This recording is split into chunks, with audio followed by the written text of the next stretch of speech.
Bismillahirrahmanirrahim. Allahumma inna nas'aluka ilman nafi'an wa rizqan tayyiban wa amalan mutaqabbala.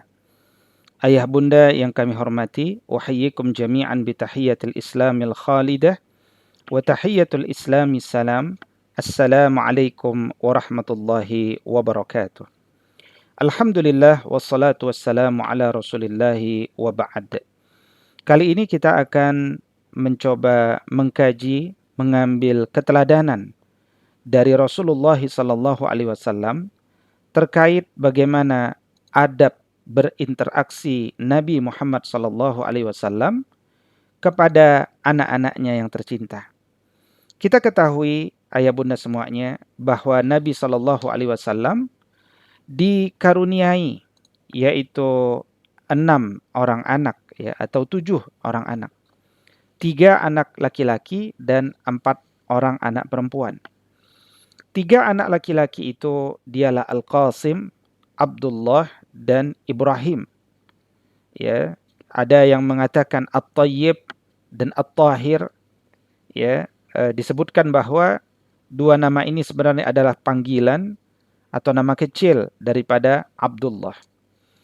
Al-Qasim sendiri meninggal di Makkah saat berusia 2 tahun lebih beberapa bulan, dan saat itulah kemudian Rasulullah SAW dijuluki sebagai Abul Qasim atau bapaknya Qasim.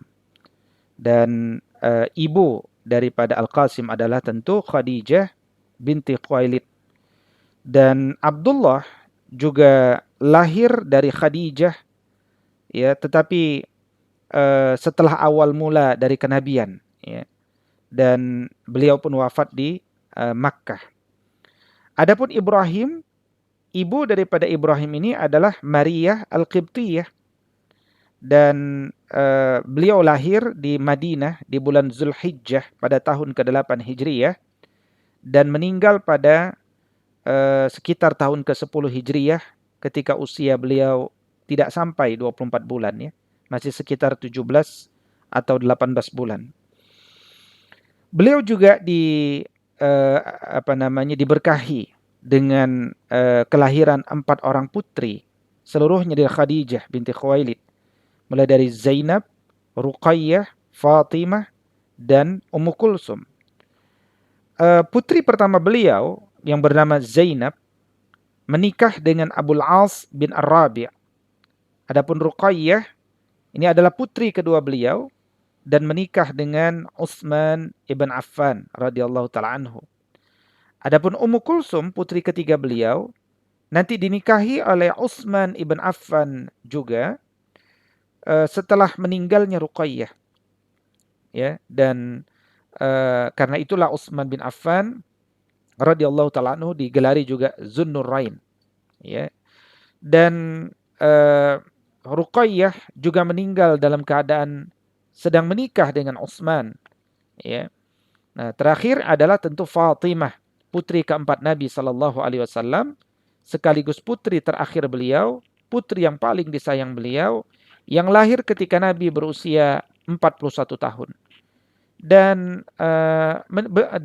Fatimah ini, ya, meninggal sekitar 6 bulan setelah wafatnya Nabi sallallahu alaihi wasallam dan menikah atau dinikahkan oleh ayahnya dengan Sayyidina Ali ibn Abi Thalib radhiyallahu taala anhu. Inilah putra-putri dari Rasul sallallahu alaihi wasallam.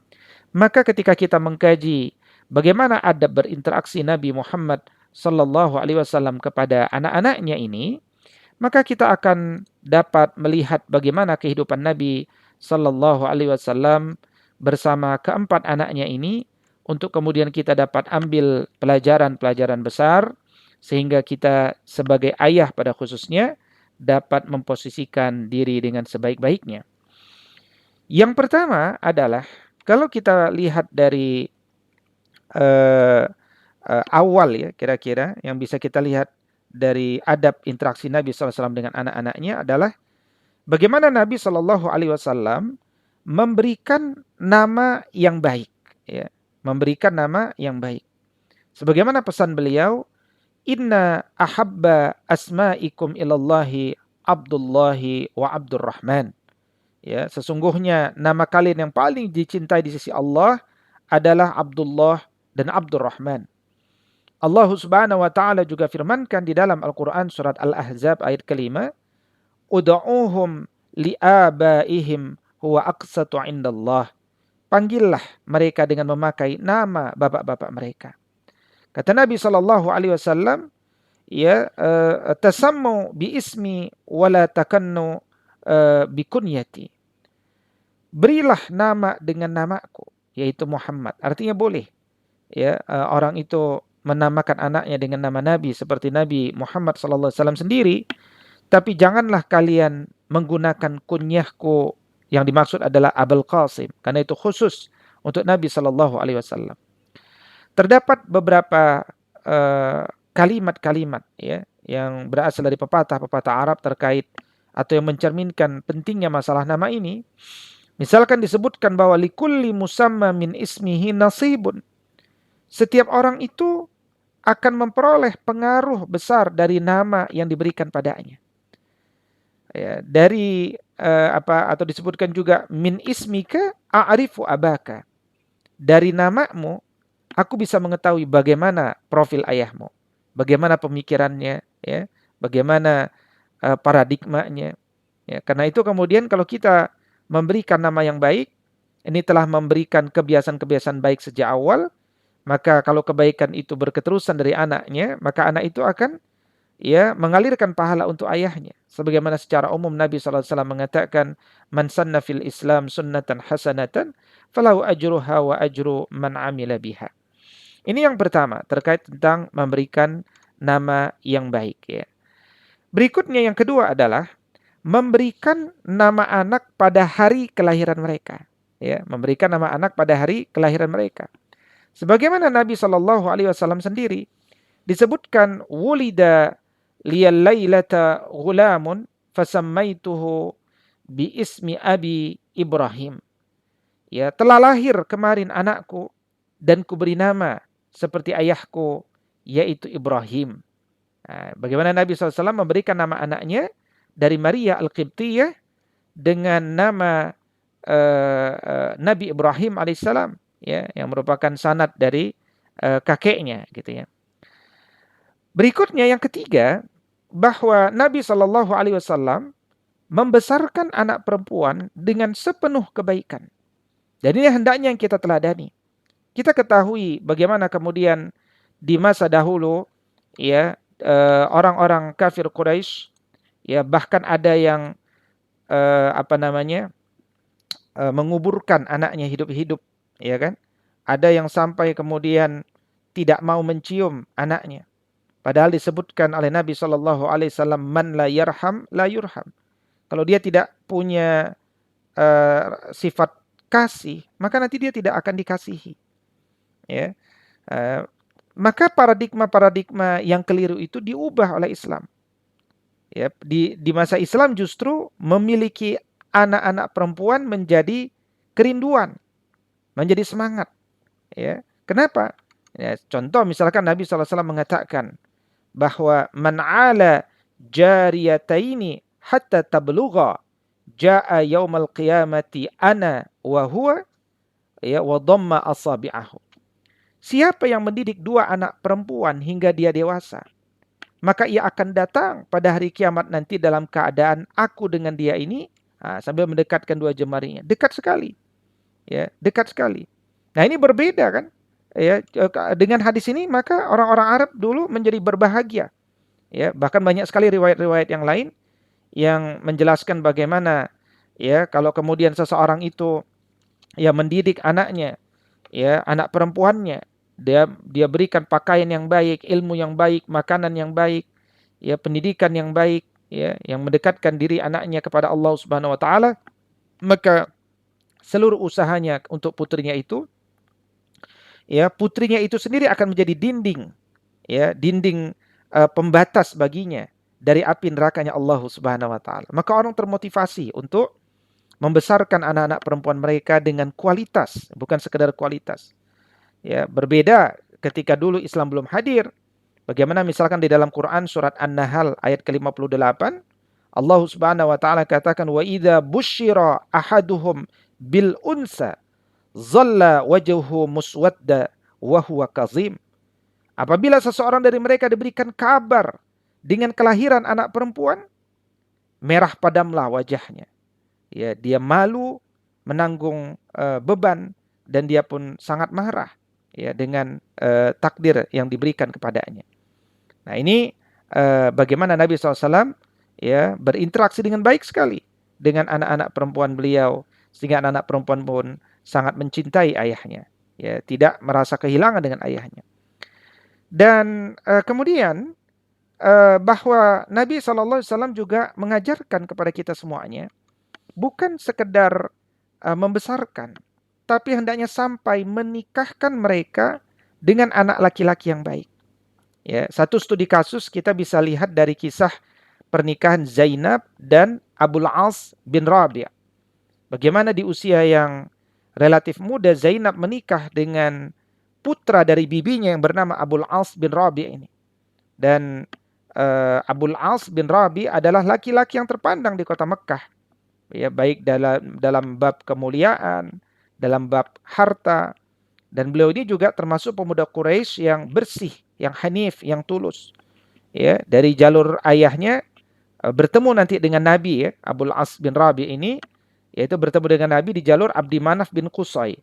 Ya, adapun dari jalur ibunya, nasabnya bertemu dengan Zainab pada kakek mereka berdua, yakni Khuwailid. Ya, hal ini kenapa? Karena ibu dari Abul As adalah Halah binti Khuwailid, saudari Khadijah. Nah, tapi kemudian ini keluarga muda yang patut dicontoh juga karena mereka mampu membangun mahligai rumah tangga dengan penuh kebahagiaan, dengan penuh ketentraman, dengan penuh sakinah kalau bahasa agama. Ya, sehingga lahirlah dua anak laki-laki mereka yang bernama Ali dan Umamah. Sampai kemudian terjadilah peristiwa besar dalam kehidupan mereka, dan waktu itu Abul As bin Rabi' ya sedang berada di luar tempat, ya. Bagaimana kemudian Nabi SAW diangkat menjadi nabi, ya. Nabi Muhammad SAW diangkat menjadi nabi. Nah, maka kemudian tentu saja sebagai anak yang baik, ya, Zainab segera menyambut seruan dakwah yang dibawa oleh ayahnya ini. Ya, segera menyambut seruan dakwah yang dibawa oleh ayahnya ini. Dan beliau jadikanlah agama Islam ini sebagai dinullah, sebagai pedoman hidup. Zainab, ya, begitu kemudian kedatangan suaminya, dia dakwahkan Islam itu kepada suaminya, tapi ternyata suaminya tidak mau menerima ya, agama ini, bukan karena dia menolak, tapi merasa tidak punya alasan bagaimana menjawab dengan keluarga besarnya yang juga belum masuk Islam. Ya, sampai kemudian nanti kisah berlanjut pada perang Badar, ketika kaum musyrikin Makkah mengajak Abul As untuk memerangi kaum muslimin, dan akhirnya suaminya itu menjadi tawanan. Dan singkat cerita, Abul As pun dihadapkan kepada Rasulullah SAW, ya, disampaikan nih, ya, bagaimana menantumu ini ternyata ikut memerangimu. Apa kata Nabi SAW? Nabi memperlakukan menantu dengan baik. Kata Nabi SAW, perlakukan beliau sebagai tawanan tapi dengan cara yang baik. Ya, maka kemudian Zainab pun ya mengirimkan seseorang untuk menebus suaminya itu dengan harta yang kemudian diserahkan kepada ayah beliau. Dan Zainab tidak punya apa-apa kecuali satu kalung pemberian ibunya tatkala dulu menikah dengan Abul As, ya.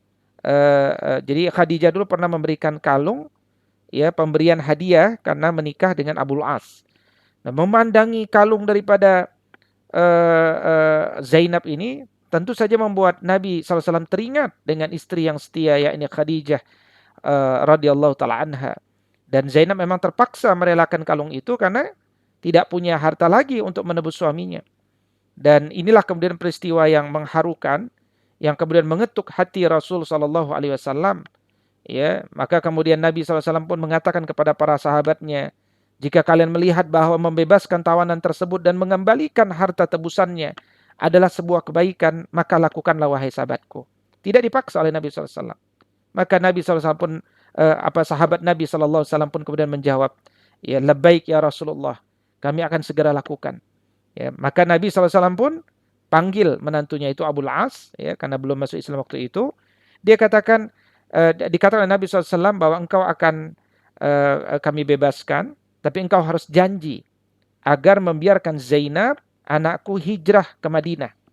Kenapa? Karena Islam tidak telah memisahkan hubungan kalian. Ya, kalian dahulunya suami istri, tapi karena engkau belum masuk Islam, ya istrimu telah masuk Islam, maka kalian tidak lagi halal. Nah, maka tentu saja itu menyedihkan bagi Abul As yang mencintai Zainab. Abul As pun berangkat ke Mekah dengan wajah yang begitu lesu. Ya, tapi Zainab bahagia ketika ketemu Abul As. Tapi melihat Abul As ini sedih, ditanya, kenapa engkau sedih, wahai suamiku? Kata Abul As, aku datang untuk berpisah, wahai Zainab. Ya, maka Zainab pun spontan menjadi sedih, meneteskan air matanya. Dan terbata-bata beliau bertanya, engkau mau pergi kemana, wahai suamiku? Untuk kepentingan apa, wahai suamiku yang kucintai? Kata Abul As, bukan aku yang pergi, wahai Zainab, tapi engkaulah yang akan pergi. Kenapa? Karena ayahmu telah memintamu kepadaku agar aku mengembalikanmu kepadanya. Karena Islam telah memisahkan hubungan di antara kita. Aku juga telah berjanji akan menyuruhmu untuk menyusul ayahmu dan tidak mungkin bagiku untuk memungkiri janji. Akhirnya Zainab pun berangkatlah dari Mekah menuju Madinah meninggalkan suaminya dengan perpisahan yang begitu menyedihkan. Dan dalam waktu itu kondisi beliau sedang kepayahan sebenarnya karena kandungannya. Ya. Tetapi ternyata di tengah jalan ditemui oleh Quraisy, tidak diizinkan berangkat, dicegah. Sampai kemudian qadarullah kandungan beliau pun gugur pada saat itu. Nah, di sini kemudian beliau jatuh sakit. Ya, akhirnya dibawa kembali ke Mekah, dirawatlah dengan penuh kasih sayang oleh Abul As bin Rabi sampai Zainab ini kuat kembali. Nah, begitu kuat, ya, Abul As bin Rabi menugaskan Kinanah bin Ar-Rabi, saudara beliau, untuk menemani Zainab, ya, supaya sampai kepada Rasulullah SAW aman. Nah, singkat cerita 6 tahun berlalu, pada sekitar bulan Jumadil Ula, ya, tahun ke-6 Hijriyah, ya, tiba-tiba Abul As sudah ada di kota Madinah mengetuk pintu rumah Zainab. Ya, begitu Zainab melihat tentu saja bahagia betul. Tapi karena ini bukan suaminya secara syariat lagi, ya, dia pun bertanya, kenapa engkau datang? Ya, kata suaminya, kedatanganku bukan untuk menyerah. Akan tapi saat aku pergi berdagang dulu, pasukan ayahmu yang dipimpin oleh Zaid bin Haritsah merampas barang bawaanku dan aku pun melarikan diri. Sekarang aku sembunyi-sembunyi datang kepadamu untuk minta perlindunganmu, boleh tidak? Kata Zainab dengan penuh rasa sedih, marhaban wahai putra bibiku. Marhaban wahai ayahnya Ali dan Umamah, anak mereka berdua. Jadi dia tidak sebut suamiku, tapi marhaban wahai ayahnya Ali dan Umamah. Begitu Rasul SAW selesai sholat subuh, terdengar suara keras dari dalam kamar Zainab yang mengatakan, wahai kaum muslimin, ya, di sini ada Abul As bin Rabi, sungguh aku melindungi dia. Maka Nabi pun keluar, ya, bertanya kepada para sahabat, kalian dengar enggak? Para sahabat mendengar, iya aku dengar. Ya, nah maka kemudian bersegeralah mereka, ya, Nabi SAW mendatangi Zainab. Nah, kemudian ternyata dia ketahui bahwa Abul As bin Rabi dalam perlindungan Zainab dan sudah ada di Madinah.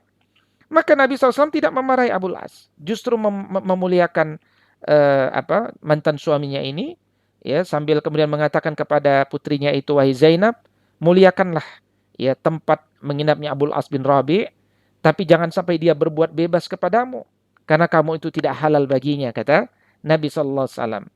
Maka Zainab pun meminta kepada ayahnya, ya, semoga berkenan mengembalikan barang-barang dagangan Abul As karena beliau itu ditagih di kota Mekah. Ya. Maka Rasulullah SAW pun mendatangi tempat banyak para sahabat berkumpul. Kemudian dia jelaskan bahwa Abul As bin Rabi, ya, bahwa kalian dulu pernah menjarah hartanya, ya, karena dalam perang Badar dulu. Ya, maka kalau kalian rela, maukah kalian mengembalikan harta tersebut? Dan aku sangat menyukai dan sangat bersyukur. Tapi kalau kalian nggak mau, nggak apa-apa, karena memang itu adalah hak kalian, itu fai, ya, rampasan perang yang Allah karuniakan kepada kalian. Apa yang telah Allah berikan kepada kalian, tentu kalian lebih berhak terhadapnya. Tapi kemudian ternyata sahabat Nabi dengan begitu mudah mengatakan, nggak ada masalah ya Rasulullah. Kami mengembalikan seluruhnya wahai Rasulullah. Maka semua pun diserahkan kepada Abul As. Ya, seakan-akan Abul As itu tidak pernah kehilangan harta sama sekali, lengkap hartanya. Maka Abul As pun pergi dengan sukacita kembali ke Mekah membawa satu tekad besar ya. Apa tekad itu? Jadi setelah Abul As tiba di kota Mekah, dia kembalikan setiap barang milik orang-orang tersebut sampai kemudian bertanya, ada lagi enggak di antara kalian yang belum mendapatkan barang dariku? Nah, maka kemudian disebutkan enggak ada. Nah, maka kata Abul As ibn Rabi, ya,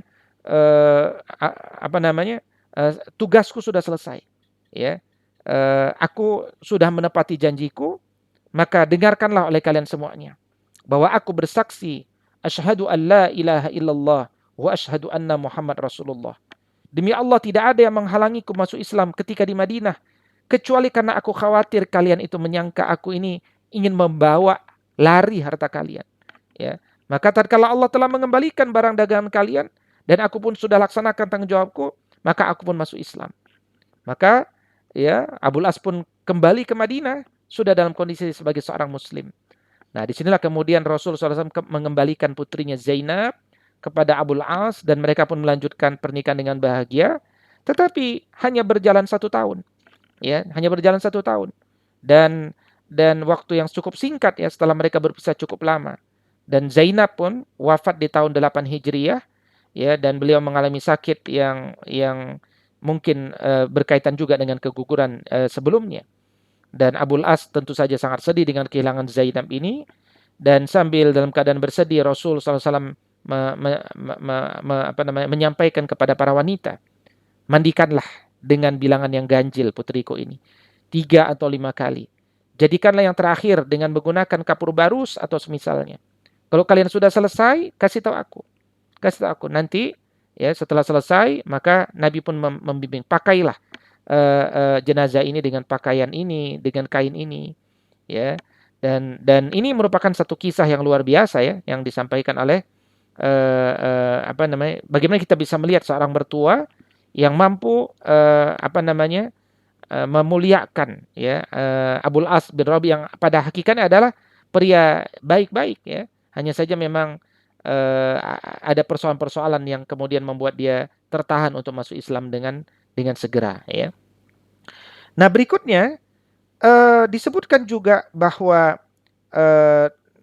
seorang wanita itu seandainya mereka akan menikah ya, maka hendaknya atau kemudian saya ulangin, ketika seorang ayah ya, ketika seorang ayah ingin menikahkan anaknya, maka tidak boleh dalam Islam itu laki-laki memaksakan anaknya menikah dengan apa yang diinginkan oleh ayahnya.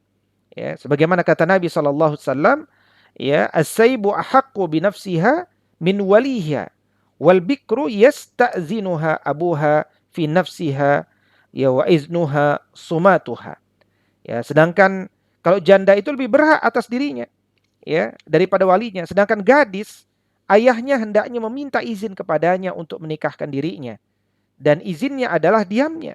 Jadi suatu ketika Atha bin Rabah meriwayatkan ya, saat Ali melamar Fatimah, maka Rasulullah SAW mendatanginya dan berkata, jadi Ali datang hendak melamar Fatimah. Maka Nabi tidak serta-merta menyetujui, meskipun tentu saja keutamaan Sayyidina Ali ini kita ketahui sebagai pemuda pertama yang masuk Islam ya. Maka Nabi pun mengatakan kepada Fatimah, wahai Fatimah, Ali datang menyebut-nyebut namamu ya. Engkau menerimanya atau tidak? Ya, Fatimah diam saja. Maka kata Nabi SAW, ya sudah, ya aku anggap engkau setuju. Maka diterimalah lamaran itu. Maka Nabi SAW mengatakan bahwa, ya ini tadi, bahwa seorang gadis perawan itu tidak boleh ditanyakan, tidak boleh dinikahkan sebelum ditanyakan persetujuannya. Ya, ketika ditanya pada beliau bagaimana cara anak perempuan itu memberikan persetujuannya, kata Nabi SAW, diamnya itu saja sudah wujud persetujuannya. Nah, karena itulah kemudian seorang anak perempuan ini adalah amanah dalam rumah bapaknya, tetapi tidak diizinkan bagi seorang ayah untuk menikahkan dengan seseorang yang tidak dia setujui dalam hal ini. Ya. Nah, karena itu sahabat semuanya, yang mudah-mudahan dimuliakan oleh Allah Subhanahu wa taala. Dari sampai sesi pertama ini kita mengkaji terkait bagaimana ya keutamaan daripada Nabi SAW yang memberikan keteladanan kepada kita semuanya ya tentang bagaimana ya berinteraksi secara baik kepada anak-anak kita ya. Dan di antara yang kita pelajari hari ini yaitu yang pertama mulai dari memilihkan nama-nama yang indah dan mengandung kebaikan kepada mereka. Yang kedua, memberikan nama anak pada hari kelahiran mereka, membesarkan anak perempuan dengan sepenuh kebaikan, sampai kemudian menikahkan anak perempuan dengan laki-laki yang penuh kebaikan, dan yang kelima, meminta pendapat anak-anaknya dalam pernikahan, gitu ya, dalam pernikahan. Nah, saya kira ini dahulu sesi pertama dari kajian kita terkait bagaimana adab berinteraksi Nabi Sallallahu Alaihi Wasallam kepada anak-anaknya. Insya Allah pada sesi berikutnya kita akan lanjutkan poin-poin berikutnya. Mudah-mudahan Allah Subhanahu Wa Taala mudahkan kita semuanya menjadi orang tua terbaik, menjadi ayah yang terbaik, wabil khusus kepada anak-anak perempuan kita maupun kepada anak laki-laki kita, dan mudah-mudahan kita semuanya dikumpulkan oleh Allah Subhanahu wa taala di jannahnya. Tetap semangat ayah bunda dan tetap bersama-sama bergandengan tangan berdua dan bersama keluarga-keluarga muslim lainnya, mudah-mudahan kita bersama saling menguatkan untuk melahirkan generasi beradab untuk Indonesia yang lebih beradab dan dunia yang lebih beradab ke depan. Demikian aqulu qauli hadza wa astaghfirullah li wa lakum. Wallahu muwaffiqil aqwamit thariq. Assalamualaikum warahmatullahi wabarakatuh.